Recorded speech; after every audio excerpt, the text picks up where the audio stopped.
Bonjour, monsieur. Bonjour. Vous êtes Je m'appelle Jordan Rabia. Je suis de nationalité togolaise, Oui. d'origine évidemment, et je suis le président actuel du Conseil africain, le Conseil de la diaspora africaine ici en Suisse. Quels sont, monsieur Jordan, les objectifs réels de votre organisation? Vous savez, le Conseil de la diaspora africaine en Suisse est l'association fêtière de toutes les associations et organisations africaines sur le territoire helvétique. Nous avons pour objectif d'abord d'unir toutes nos forces, toutes ces associations, toutes ces personnes humaines et physiques, tout le monde, on se met sous un même chapeau pour défendre nos intérêts. Nous savons combien de fois il est difficile pour nous qui sommes étrangers de vivre ici ou à l'étranger. Mais nous nous sommes dit, pourquoi ne pas unir nos forces? Pourquoi ne pas nous sensibiliser? Pour connaître nos droits, nos obligations, et ainsi nous pourrons faire face aux réalités locales ici. L'un des objectifs du Conseil africain de la diaspora, c'est de voir dans quelle mesure travailler avec les autorités de la place pour défendre les droits des Africains ici. À partir de quelle expérience vous est venue cette idée de créer justement une telle organisation? C'était en 2000. L'idée est venue déjà en 2010. Quand on s'est rendu compte que nos frères et sœurs africains ils ont eu des différents problèmes, que ce soit avec la police, que ce soit avec les autorités administratives. Et nous avons approché les autorités fédérales. Ils nous ont conseillé, mais ils nous ont dit, allez-y, mettez-vous ensemble. Vous êtes des associations hétéroclites. Pourquoi ne vous mettez pas ensemble et ainsi avoir une délégation qui pourra vous représenter auprès de nous qui sommes les autorités. C'est ainsi que nous avons fait parcourir toute la Suisse pour recenser les associations et organisations africaines et former ce groupe, ce noyau que nous appelons aujourd'hui le Conseil de la diaspora africaine.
We're glad to have you here this morning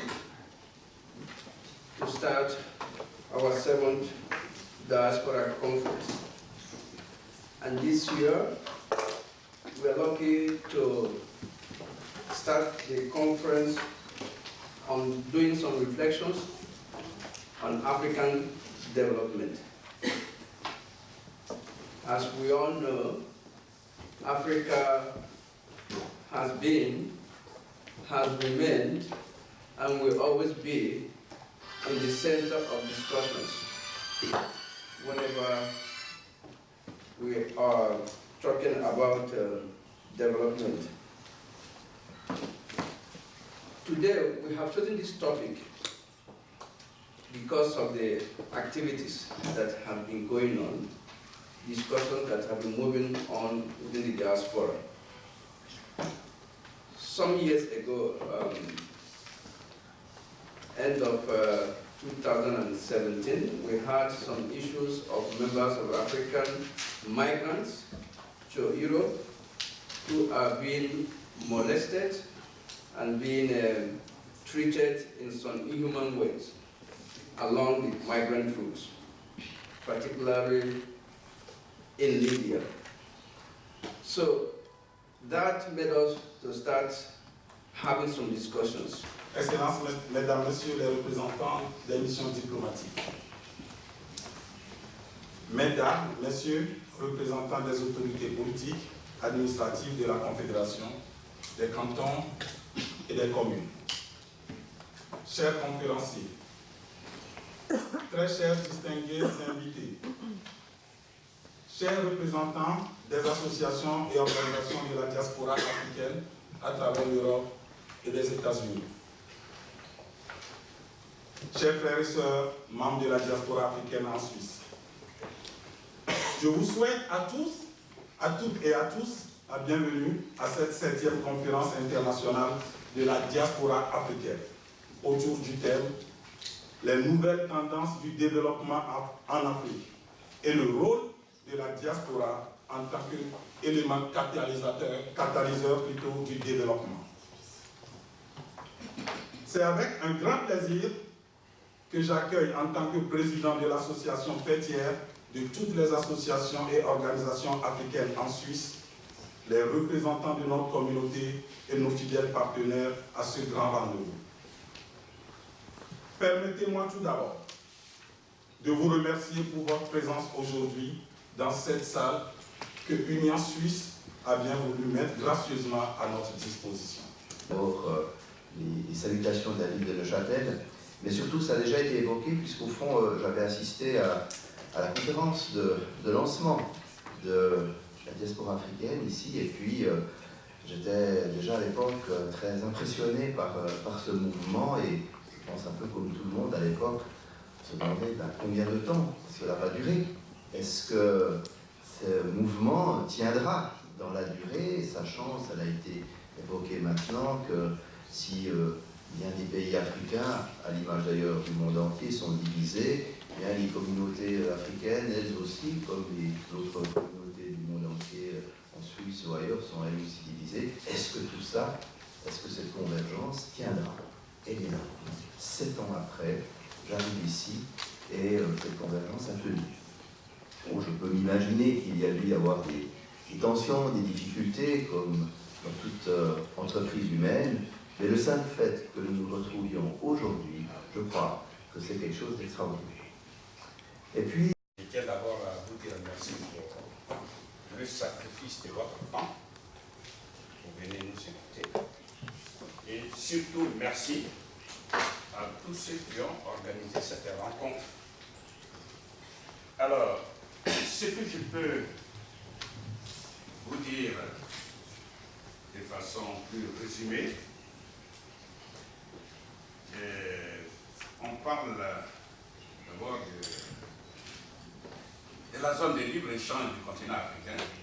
Mais avant ça, je voudrais rappeler sommairement le constat,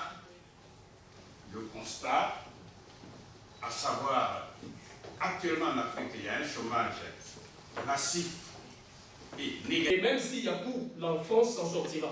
Notamment, vous savez qu'il y a un de coup en 1990 avec l'apprenti gynécologue économique.